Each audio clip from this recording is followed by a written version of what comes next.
الأسبوع اللي فات في 2 ماتوا في نفس اليوم.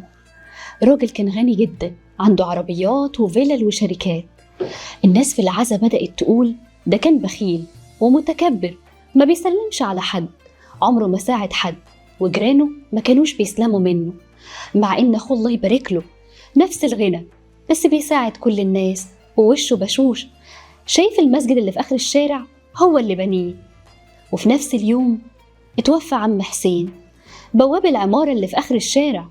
راجل بسيط، ما كانش عنده فلوس بس كان طيب، كان في الطلعة والنازلة بيدعي لكل اللي يقابله، ولو لقى جنيه في الشارع يفضل يلف ويدور على صاحبه علشان يديهوله. كان وشه بشوش بالرغم ان ظروفه صعبة. هسألك سؤال، لو النهاردة آخر يوم في حياتك وبكرة الناس هتتكلم عنك، يا ترى الناس هتقول عنك ايه؟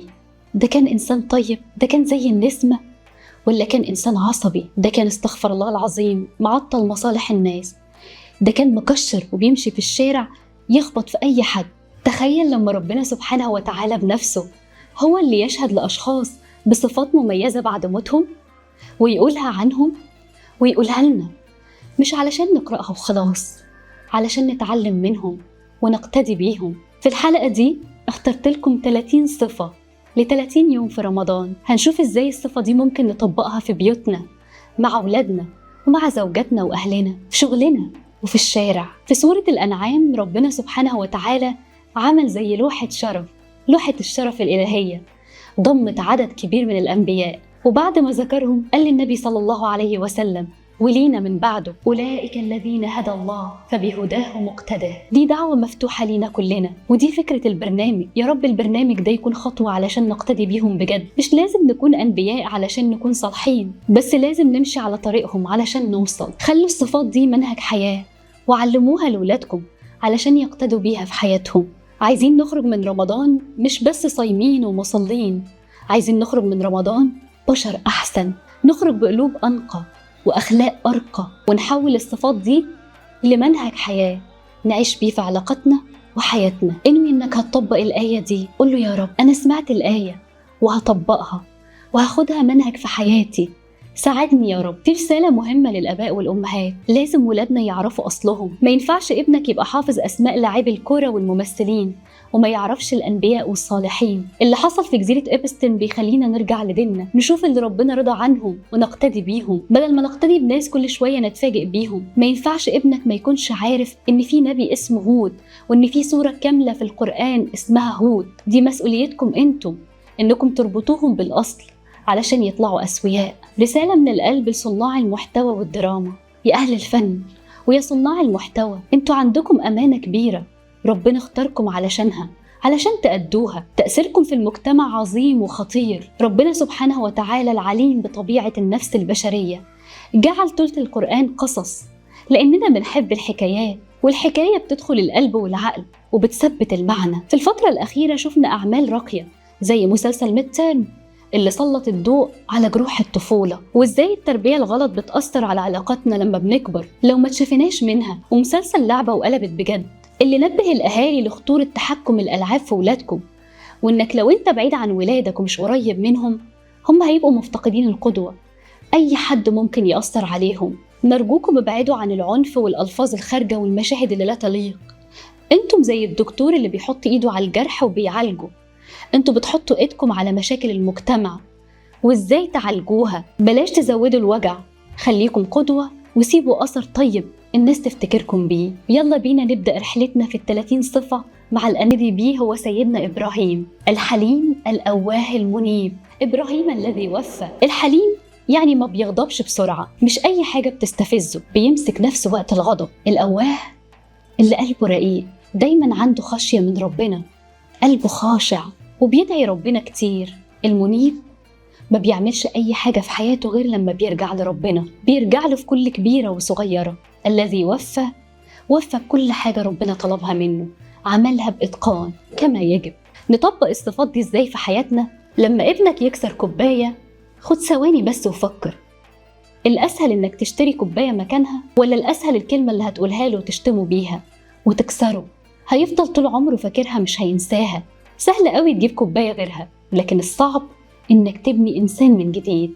بعد ما تكون دمرته بكلامك وتصرفاتك وخوفته وانت ماشي في الشارع. لو عربية قفلت عليك، بدل ما تشتم قول ربنا يهديه. لو زميلك في الشغل ضايقك، اهدى وشوف انت عاوز تحافظ على العلاقة دي ولا عادي انك تخسره. ده وقت عصبية، اهدى شوية وبعدين نتعاتب ونشوف. الأواه، بتساعد الناس؟ بتتوجع لحالهم؟ هل انت طول ما انت ماشي بتدعي ربنا؟ تعالوا نخلي الدعاء في لساننا طول الوقت. الزوجة تدعي لزوجها وهو خارج من البيت: ربي يرزقك ويوسع رزقك ويوسع عليك. ادعي لابنك وهو خارج: استودعتك عند الله يا حبيبي. خلي بالك من نفسك. قد ايه الكلام الحلو ممكن يغير الدنيا كلها حوالينا. انك ترحم حد في الشارع، تدعي للناس. املوا الدنيا حب وكلام جميل، املوا الدنيا حب وكلام جميل. المنيب، لما تيجي تكتسب صفة معينة ارجع لربنا. قال عنها ايه؟ مين اللي عملها قبلك عشان تعمل زيه؟ اعملها ازاي؟ الرسول صلى الله عليه وسلم اقتدى بيها ازاي؟ في الحلم، الرسول صلى الله عليه وسلم قال: انما الحلم بالتحلم. دي بشرى، معناها ان احنا مش مولودين عصبيين. الناس ماشية في الشارع تقول اصل انا عصبي، ده مش مبرر. انت ممكن تتعلم انك ما تبقاش عصبي. كل مرة بتمسك فيها نفسك بتتدرب انك تبقى حليم بالتحلم. يعني تاخد وقت ومجهود، ومرة على مرة تمسك نفسك. النبي صلى الله عليه وسلم جاله أعرابي وشده من صوبه بقوة وقال له: يا محمد احمل لي بعيري، هاتلي من مال الله اللي عندك. فالرسول صلى الله عليه وسلم أمر لي بعطاء وابتسم. لما الرسول راح للطائف ورموه بالحجارة لغاية ما رجليه نزف الدم، رجليه الشريفتين، جاله سيدنا جبريل وقال له: لو شئت أطبق عليهم الأخشبين اللي هم الجبلين. شوف رسول الله قال إيه: بل أرجو أن يخرج من أصلابهم من يعبد الله. ليه الرسول صلى الله عليه وسلم كان كده؟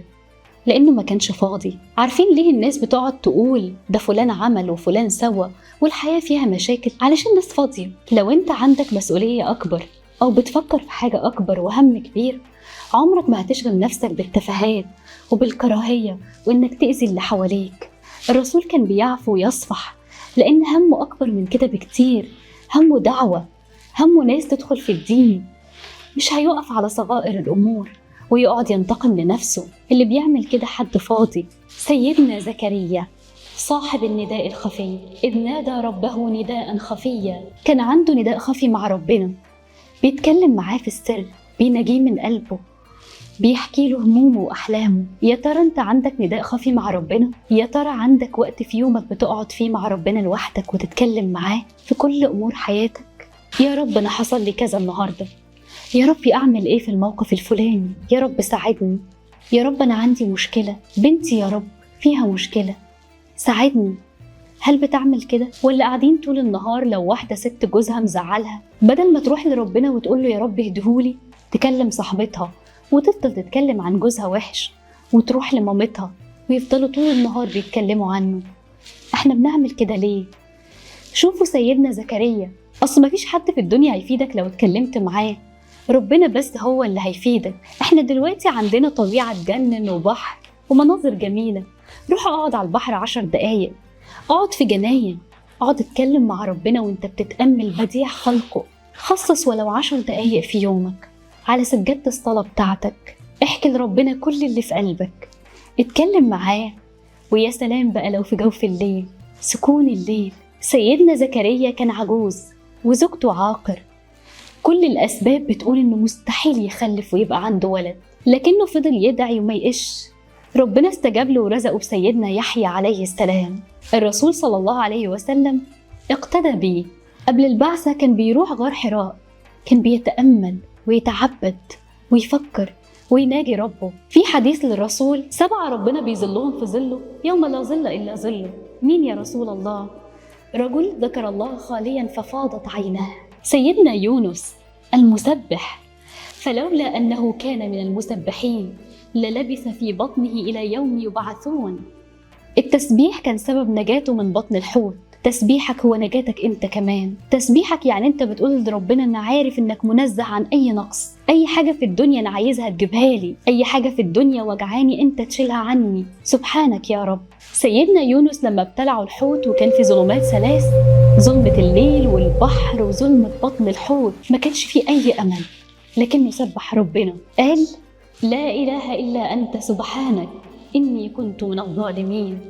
ربنا نجاه. ربنا قال لنا لما الدنيا تضيق علينا، لما حد يظلمنا أو نقع في مشكلة أو حد يتكلم عننا بالسوء، ولقد نعلم أنك يضيق صدرك بما يقولون فسبح بحمد ربك. التسبيح مش بس ذكر، ده طوق نجاة. وانت في زحمة المواصلات وانت بتطبخي خلي لسانك دايما راتب بذكر الله، ده رصيد هتحتاجه في وقت الشدة. سيدنا نوح العبد الشكور، إنه كان عبدا شكورا.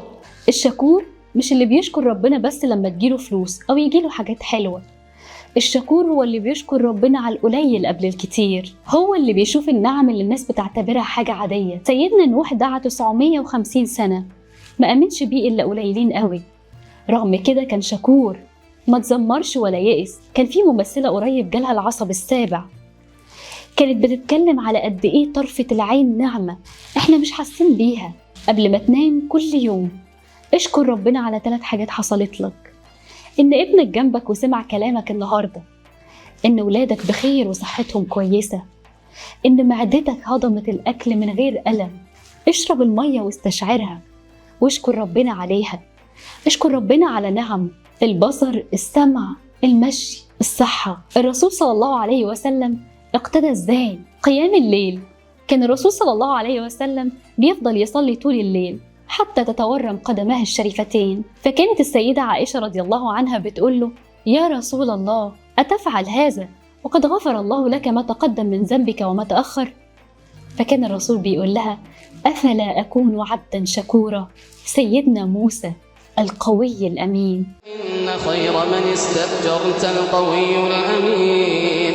إن خير من استأجرت القوي الأمين. القوة في الحق والأمانة في العمل. كان قوي جسديا وقتها، عنده مهارات مميزة، دي روشتة نجاح في أي وظيفة. قوي يعني شاطر في شغله، متمكن من أدواته، وأمين يعني بيراعي ربنا في مال صاحب الشغل. انت كده بتروح الجيم، انوي انك تكون زي سيدنا موسى. قول لربنا كده وانت رايح الجيم: يا رب انا النهارده هقتدي بسيدنا موسى وهبقى قوي علشان انفع نفسي وانفع الناس.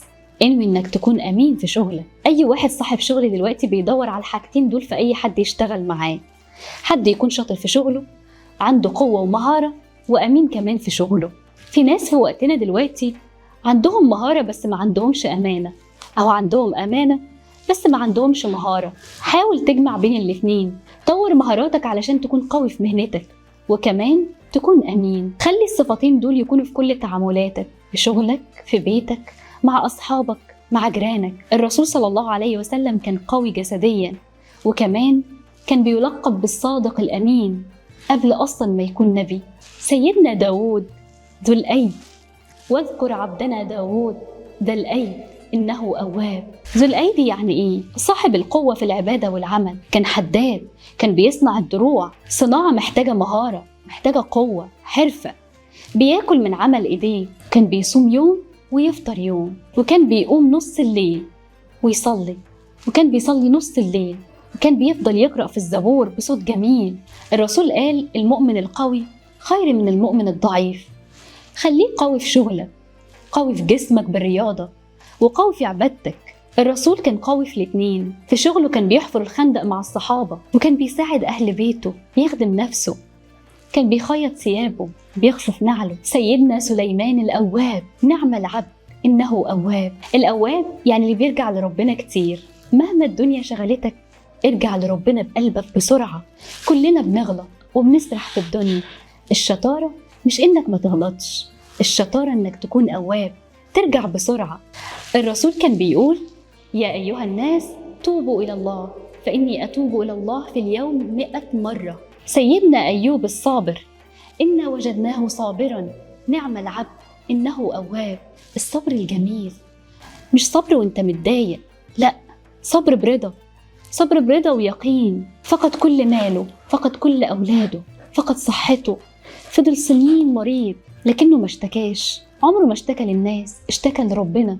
رب إني مسني الضر. في حياتك لما تبتلى بمرض أو ضيق حال، افتكر سيدنا أيوب. الفرج بيجي مع الصبر. قول يا رب وانت موقن بالإجابة. الرسول صلى الله عليه وسلم اتعرض لكل أنواع الابتلاء. مات باباه، ماتت أمه وهو عنده 6 سنين، مات جده وهو صغير عنده 8 سنين، مات كل أولاده في حياته إلا السيدة فاطمة. مات ابن إبراهيم وهو رضيع فبكى صلى الله عليه وسلم وقال: إن العين لتدمع وإن القلب ليحزن وإنا لفراقك يا إبراهيم لمحزونون. ولا نقول إلا ما يرضي ربنا. في الدعوة اتحمل الأذى من قريش 13 سنة في مكة وصبر. سيدنا إسماعيل صادق الوعد، إنه كان صادق الوعد وكان رسولا نبيا. الكلمة عنده سيف، لو قال كلمة بيلتزم بيها مهما كلفه الأمر. بلاش كلمة إن شاء الله تبقى شماعة عشان نتأخر براحتنا. لو قلت هتعمل حاجة لازم تعملها. الكلمة شرف. ما توعدش ولادك بحاجة وتخلف معاهم علشان يتعلموا الصدق منك. لو اتفقت على ميعاد احترمه. لو قلت هتعمل حاجة اعملها. الكلمة أمانة والوعد دين. الرسول صلى الله عليه وسلم لما شاف أم بتقول لابنها إنها هتديله حاجة قال لها: أما إنك لو لم تفعلي لكتبت عليك كذبة. سيدنا يوسف المحسن. الإحسان هو أعلى درجات الأخلاق، إنك تعامل الناس أحسن مما يستحقوا. سيدنا يوسف أخواته رموه في البير وهو طفل صغير، اتباع عبد. فرقوا أخواته بينه وبين باباه. لما قدر عليهم بعد سنين وهم جايين يطلبوا منه المساعدة قال: لا تثريب عليكم اليوم، يعني خلاص ما عادش فيه لوم عليكم، ربنا يسامحكم. الإحسان في كل تعاملاتك. لو حد أساء إليك ما تسيئش إليه، ارتقي أنت بأخلاقك، كن أحسن منه. الإحسان مش بس مع اللي أحسن إليه، ده مع الكل. اتفرج على مكافأة المحسن. ربنا كافئ سيدنا يوسف مكافأة عظيمة علشان كان محسن. مسكه خزائن الأرض، بقى عزيز مصر. لما تكون محسن ربنا هيسخر لك الدنيا كلها. الرسول ازاي اقتدى بسيدنا يوسف؟ يوم فتح مكة لما دخل صلى الله عليه وسلم منتصرا وأهل مكة هم اللي عذبوه وأخرجوه وحاربوه 20 سنة، قال لهم: ما تظنون أني فاعل بكم؟ قالوا: أخ كريم وابن أخ كريم. فقال صلى الله عليه وسلم: اذهبوا فأنتم الطلقاء. عفى عنهم كلهم، ما انتقمش. هو ده الإحسان. سيدنا إدريس الصديق، إنه كان صديقا نبيا. الصديق يعني أعلى درجات الصدق. صدق في الكلام، في النية، وفي الأفعال، وفي كل حاجة في حياتنا. يعني ما تكذبش لا في الجد ولا في الهزار. اصدق في نيتك تكون خالصة لربنا مش علشان الناس تشوفك. اصدق في أفعالك، تعمل اللي بتقوله. تصدق مع نفسك، واجه نفسك بعيوبك، ما تبررش غلطك. اصدق مع ربنا، اصدق مع نفسك ومع الناس. الرسول ازاي اقتدى بسيدنا إدريس؟ الرسول كان أصدق الناس، كان صديق في كل حاجة، لقب بالصادق الأمين حتى قبل البعثة. سيدنا إسحاق الصالح، وبشرناه بإسحاق نبيا من الصالحين. الصلاح إن يكون حالك مستقيم. الصلاح الشامل في العبادة وفي المعاملة وفي الأخلاق. هل أنت صالح مع ربنا؟ هل أنت صالح مع زوجتك؟ مع أولادك؟ في شغلك؟ اسأل نفسك كل يوم: أنا صالح؟ سيدنا يعقوب الشاكي لله فقط، ربنا قال عنه: وإنه لذو علم لما علمناه. وكمان قال عنه إن صبره جميل، إنما أشكو بثي وحزني إلى الله. هل أنت مذاكر اللي ربنا علمهولك؟ زي ما سيدنا يعقوب كان بيتدبر كتابه، كان قلبه بيتقطع على يوسف لكنه مشتكاش للناس. فقد ابن يوسف وبعديها ابنه بنيامين، بكى حتى فقد بصره من الحزن. الناس عندها هموم مكفياها. لما يضيق بيك الحال بلاش تقعد تشتكي للناس، بلاش تنشر همومك على السوشيال ميديا. اجري على سجادتك واشتكي للي بإيده الحل. الناس هتسمعك وتمشي، لكن ربنا هيسمعك ويكبر خاطرك. الرسول في الطائف لما رموه بالحجارة ونزل الدم من قدميه دعا ربنا: اللهم إليك أشكو ضعف قوتي وقلة حيلتي وهواني على الناس، إن لم يكن بك غضب علي فلا أبالي. سيدنا لوط الثابت على المبدأ، أتيناه حكما وعلما، ربنا نجاه لثباته. الثبات وسط مجتمع فاسد بالكامل. في حياتنا مش علشان الكل بيعمل كده يبقى الحرام حلال. اثبت على الصح حتى لو كنت لوحدك. الغلط غلط ولو عمله كل الناس، والصح صح حتى لو مفيش حد عمله. الرسول صلى الله عليه وسلم قال: لا تكونوا إمعة تقولون إن أحسن الناس أحسننا وإن ظلموا ظلمنا، ولكن وطنوا أنفسكم. إن أحسن الناس أن تحسنوا وإن أساءوا فلا تظلموا. الرسول اقتدى بسيدنا لوط إزاي؟ الرسول فضل ثابت على الحق 23 سنة رغم التعذيب والحصار، رغم المقاطعة والاستهزاء، رغم إن كل قريش ضده. قالوا له: نديك مال، نديك ملك، نجوزك أجمل النساء، بس تسيب الدعوة. الرسول صلى الله عليه وسلم قال: والله لو وضعوا الشمس في يميني والقمر في يساري على أن أترك هذا الأمر ما تركته حتى يظهره الله أو أهلك دونه. سيدنا يحيى السيد الحصور، وسيدا وحصورا ونبيا من الصالحين. السيد يعني الشريف الكريم، الحصور يعني العفيف الطاهر اللي بيحافظ على نفسه من الحرام. كفاية يا شباب نقعد نتفرج على الحرام أو نفتكره عادي. غض بصرك في الشارع وعلى الموبايل. بلاش تتابع الصفحات اللي بتنشر صور مش كويسة. بلاش تقعد تتفرج على الصور. بلاش الأفلام اللي فيها مشاهد مش كويسة. حافظ على طهارة بصرك وقلبك. بصرك أمانة، ما تخليش الشيطان يدخل منه. لما سيدنا علي سأل النبي عن النظرة بعد النظرة قال له إيه؟ يا علي لا تتبع النظرة النظرة فإن لك الأولى وليست لك الآخرة. انوي النهاردة والغي متابعة كل الصفحات اللي مش كويسة. سيدنا شعيب خطيب الأنبياء العادل في معاملاته، قومه كانوا بيغشوا في الميزان. قال لهم: يا قوم اعبدوا الله ولا تنقصوا المكيال والميزان، إني أراكم بخير وإني أخاف عليكم عذاب يوم محيط. كان عادل، كان أسلوبه راقي في النصيحة، كان لقبه خطيب الأنبياء لأنه كان فصيح وحكيم. قومه كانوا بيطففوا الميزان، يعني غش تجاري. سيدنا شعيب نصحهم، قال لهم إيه؟ إني أراكم بخير، انتوا في نعمة، ليه بتضيعوها؟ إني أخاف عليكم، إني أخاف عليكم. في حياتنا يا تجارنا يا كل واحد عنده ميزان أو مسؤولية، ما تبخسوش الناس حقوقهم، ما تبخسوش الناس حقوقهم. قول النهاردة هكون زي سيدنا شعيب في شغلي، هخدم الناس واديها حقها. العدل بركة. لما تيجي تنصح حد انصحه بحب وبين له انك خايف عليه، والأولى أهل بيتك. ما تقولش بتعالي، قول له أنا شايفك بخير بس خايف عليك. الرسول صلى الله عليه وسلم قال: إن الله يحب إذا عمل أحدكم عملا أن يتقنه، وقال: أعطوا الأجير حقه قبل أن يجف عرقه. الرسول وهو بينصح معاذ قال له: والله إني أحبك، أوصيك في دبر كل صلاة إنك تقول اللهم أعني على ذكرك وشكرك وحسن عبادتك. قال إنه فضل يعملها لغاية ما مات، لأنه بدأ له بإنه بيحبه وخايف عليه، وبدأ له إنه هو بيوصيه علشان بيحبه. سيدنا هود المتوكل: إني توكلت على الله ربي وربكم. التوكل والثقة التامة. قوم عاد كانوا عمالقة أجسامهم ضخمة، وقالوا: من أشد منا قوة. اغتروا بصحتهم وقوتهم. سيدنا هود علمهم إن القوة لله وحده. شوف سيدنا هود قال لهم إيه؟ يا قوم استغفروا ربكم ثم توبوا إليه يرسل السماء عليكم مدرارا ويزدكم قوة إلى قوتكم. لما تيجي تقنع حد اتكلم لغته، هم عندهم قوة، قال لهم هيزدكم قوة. اعمل كده مع أولادك، رغبهم باللي بيحبوه. اوعى يغرك جسمك أو منصبك أو فلوسك، دي كلها أسباب ممكن تزول في لحظة. ربنا أرسل عليهم ريح فهل ترى لهم من باقية. خلي سندك هو ربنا، وتواضع لله يرفعك. سيدنا صالح الداعي للتوحيد: يا قوم اعبدوا الله ما لكم من إله غيره. خلي عندك هدف واضح ورسالة واضحة. هو فضل يدعو قومه لعبادة الله الواحد. ادعو الناس لربنا بالحكمة والموعظة الحسنة.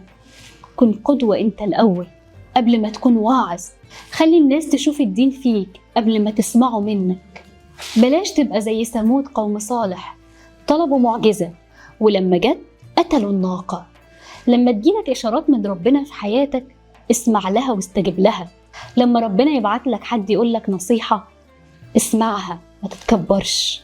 الرسول قال بلغوا عني ولو آية. كل واحد فينا داعية بأخلاقه وتصرفاته. سيدنا إلياس الثابت على الدعوة، وإن إلياس لمن المرسلين إذ قال لقومه ألا تتقون. قومه كانوا بيعبدوا صنم اسمه بعل، فضل وراهم وما يقش رغم إن هم كذبوه تكذيب شديد وطردوه. اوعى تيأس من صلاح حد، خلي نفسك طويل مع أولادك ومع اللي بتحبهم. سيدنا اليسع كان من الأخيار، واذكر إسماعيل واليسع وذا الكفل وكل من الأخيار. سيدنا اليسع ورث النبوة بعد إلياس، وكان معروف بالخيرية المطلقة. قلوبهم سليمة، بيحبوا الخير للناس. خليك خير بيمشي على الأرض، خلي الناس تبقى مبسوطة بوجودك، ساعد الناس، انشر الخير، حب للناس اللي بتحبه لنفسك. الرسول صلى الله عليه وسلم قال لا يؤمن أحدكم حتى يحب لأخيه ما يحب لنفسه. ذو الكفل الصابر، وإسماعيل وإدريس وذا الكفل كل من الصابرين. سمي ذو الكفل لأنه تكفل بأمره ووفى بيه. نظر إنه يصوم النهار ويقوم الليل ولا يغضب، وجاء الشيطان علشان يستفزه ويغضبه علشان يخلف وعده، لكنه صبر ووفى بعهده. اعمل لنفسك خطة وامشي عليها، كن زي سيدنا ذو الكفل. هقول لكم حاجة، لاحظنا ان ذو الكفل اتذكر مرتين، وسيدنا إسماعيل لله المثل الأعلى، بس كأنها لوحة شرف ربنا بيكرمهم فيها وبيكتب فيها الاسم مرتين. شجعوا الناس الحلوة، أصحاب المحتوى الحلو، تابعوهم وشجعوهم. في المدارس اعملوها للأطفال كل أسبوع واكتبوا أسمائهم. سيدنا هارون المعين لأخيه، واجعل لي وزيرا من أهلي هارون أخي أشدد به أزري. كان سند وظهر. خليك سند لإخواتك، خليك سند لأختك ولصاحبك. النجاح مش لازم تكون لوحدك، انجحوا سوا. إنك تساعد غيرك ينجح، أو إن أختك تحتاجك فتلاقيك. الرسول قال المؤمن للمؤمن كالبنيان يشد بعضه بعضا. سيدنا عيسى كان وجيه في الدنيا وفي الآخرة من المقربين، يعني ليه مكانة عظيمة في الدنيا وفي الآخرة، وكمان مقرب عند ربنا. أمنا مريم القانتة الطائعة، وكانت من القانتين. القنوت هو طول الطاعة والخشوع. كان عندها محراب. خلي عندك محراب في بيتك، مكان بتصلي وبتتعبدي فيه. السمعة الطيبة هي رأس مال البنت. كوني عفيفة كمريم. يا بنات اتوصلوا بربنا، ربنا اللي قال ولا متخذات أخدان، يعني ما تتعلقيش بواحد علشانك انتي، علشان قلبك ما يتوجعش. طاعتك لربنا هي نجاتك. ربنا هو اللي عالم باللي يصلح قلبك. خلي قلبك كعبة يروح لها بس اللي عاوزها بجد. الرسول صلى الله عليه وسلم قال خير نساء العالمين 4: مريم بنت عمران، وأسيا امرأة فرعون، وخديجة بنت خويلد، وفاطمة بنت محمد. مين هي امرأة فرعون؟ أسيا الصابرة المضحية. وضرب الله مثلا للذين آمنوا امرأة فرعون إذ قالت رب ابن لي عندك بيتا في الجنة. ضحت بأسر فرعون علشان بيت في الجنة. تطبق ده ازاي في حياتك؟ البيئة مش حجة. ممكن تكون في بيت صعب لكن قلبك متعلق بربنا. اختار الصح مهما كانت المغريات. أم موسى المتوكلة المطيعة، فإذا خفتي عليه فألقيه في اليم. قمة اليقين. ترمي ابنها في البحر علشان تحميه. أيوة، لأن الأمر ده من ربنا. سمعنا وأطعنا. في حياتنا أحيانا النجاة بتكون في إننا ما نتمسكش في الحاجة ونسيب اللي بنحبهم، نستودعهم عند ربنا. يا أمهات اتوكلوا على ربنا في تربية أولادكم، علموهم التوكل واستودعوهم عند ربنا. امرأة عمران الأم اللي اتعلقت بربنا، الوفية بالنذر. إني نذرت لك ما في بطني محررا، يعني وهبته لخدمة الدين. العبودية لله هي قمة التحرير. ربي ولادك بنية إن هم ينفعوا مجتمعهم، كل واحد في مجاله، ووصيهم إن هم يشتغلوا بإتقان ويتقوا الله ويساعدوا الناس. ملكة سبأ بلقيس الحكيمة المتواضعة، إني ظلمت نفسي وأسلمت مع سليمان لله رب العالمين. حكمت عقلها، ما تكبرتش عن الحق. كمان شاورت القوم بتوعها، يا أيها الملأ أفتوني في أمري ما كنت قاطعة أمرا حتى تشهدون. لما تكتشف إنك غلط اعترف فورا. الرجوع للحق فضيلة وقوة شخصية مش ضعف. أصحاب الكهف الشباب الثابت على الإيمان، إنهم فتية آمنوا بربهم وزدناهم هدى. شباب قدروا يقولوا لأ للفتنة واعتزلوا الباطل. الصحبة الصالحة هي الكهف اللي هيحميك، وهي اللي هتخليك يوم القيامة جنب عرش ربنا. المتحبون في الله ليهم منابر من نور، المتحبين في الله ليهم منابر من نور بيغبطها الأنبياء. اختاروا صحبة صالحة. سيدنا الخضر، الرحمة قبل العلم. فوجد عبدا من عبادنا آتيناه رحمة من عندنا وعلمناه من لدنا علما. سيدنا موسى راح يتعلم منه. هنا الرحمة اتقدمت على العلم، ربنا عطاها الرحمة الأول وبعدين العلم. في سورة الكهف أفعاله بتبين إن ظاهرها أسوأ، زي خرق السفينة، كان باطنها قمة الرحمة عشان ينقذ المساكين. الرحمة زي ما الرسول قال: ما كان الرفق في شيء إلا زانه، وما نزع من شيء إلا شانه. الرحمة هي اللي بتجمل العلم وبتجمل الحياة. لو أنت مدير، لو أنت مدرس، لو أنت أب، الرحمة قبل الأوامر. العلم من غير رحمة جفا وأسوأ. ارحموا من في الأرض يرحمكم من في السماء. خليك لين هين قريب من الناس مش هتفتكر شطارتك قد ما هتفتكر جبرك لخواطرهم. سيدنا النبي كان أرحم الناس حتى بالحيوان، حتى بالجزع اللي بكى لفراقه. الرحمة هي جوهر إنسانيتنا. سيدنا محمد القدوة الكاملة، وإنك لعلى خلق عظيم، وما أرسلناك إلا رحمة للعالمين. جمع كل الصفات اللي فاتت. حليم كإبراهيم، صاحب نداء خفي كزكريا، مسبح كيونس، شكور كنوح، قوي وأمين كموسى، عابد عامل كداود، أواب كسليمان، صابر كأيوب، صادق الوعد كإسماعيل، محسن كيوسف، صديق كإدريس. وكل الصفات الحميدة كلهم اتجسدوا في شخص واحد، هو النبي عليه الصلاة والسلام. الكتالوج البشري الكامل. لو عاوز تعيش صح، شوف النبي عمل ايه واعمل زيه، في بيته، في تجارته، مع أصحابه، مع أعدائه. سيرته هي التطبيق العملي للقرآن، وكان خلقه القرآن. في الحلقات اللي جاية هنقتدي بأخلاق الرسول في كل جانب من جوانب الحياة. كان أفضل زوج، العشرة بالمعروف، الرحمة، المودة، المساعدة في البيت. كأب إزاي كان بيربي ولاده، الحنان، التوجيه، القدوة. كصديق إزاي كان بيعامل أصحابه، الوفاء والمحبة، الإتقان في العمل. إزاي كان بيحل الخلافات بين الصحابة، إزاي كان بيحل الخلافات بين بنته وجوزها، الحكمة والعدل، الرحمة. كقائد إزاي كان بيقود أمته، الشورى، العدل، الرحمة. كمعلم إزاي كان بيعلم الناس. نشوفكم في الحلقات الجاية وإزاي هنقتدي بالرسول في كل تفصيلة في تفاصيل حياته.